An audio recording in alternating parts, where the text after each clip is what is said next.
এপাশে বেশ বেশ অনেকগুলো পুলিশের গাড়ি অর্থাৎ থানা রোডের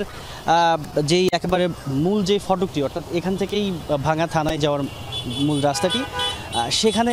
পুলিশ এবং যৌথ বাহিনীর সব মিলিয়ে যে প্রস্তুতি সেটি আসলে সকালবেলাতেই বেশ চোখে পড়ার মতো এবং সেখানে এরই মধ্যে অনেকগুলো এপিসি জড়ো হয়েছে। সে রিজার্ভ ফোর্স হিসেবে আমরা বিজিবির গাড়িও দেখতে পাচ্ছি, বিজিবিও রয়েছে, রাতেই অতিরিক্ত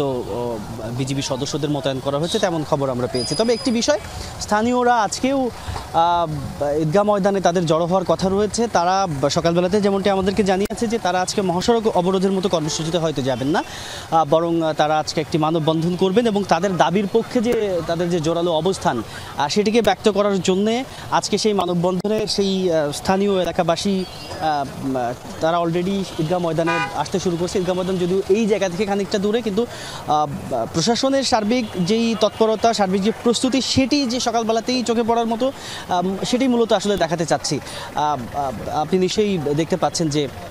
পুলিশের ঊর্ধ্বতন কর্মকর্তারাও এরই মধ্যে সকালবেলাতেই চলে এসেছেন ভাঙাতে, আশপাশের যে সমস্ত কর্মকর্তারা রয়েছেন তারাও চলে এসেছেন এবং সার্বিক পরিস্থিতি মোকাবেলার জন্য তাদের যে প্রস্তুতি সেটি এক কথায় বলা যায় যে সেটি চোখে পড়ার মতো। স্থানীয়দের সঙ্গে কথা হয়েছে দু একজনের সঙ্গে যারা সকালবেলাতেই চলে এসেছে, তারা মূলত তাদের কর্মসূচির বিষয়ে বলছিল যে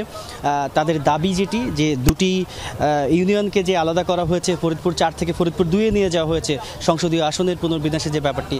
আমরা দেখতে পাচ্ছি যে পেছনের দিকে এর মধ্যে সেনাবাহিনীর গাড়িও চলে এসেছে, তারাও বেশ সুসজ্জিত অবস্থায় রয়েছে, বেশ প্রস্তুত অবস্থায় রয়েছে। অর্থাৎ যে কোনো রকমের অনাকাঙ্ক্ষিত পরিস্থিতি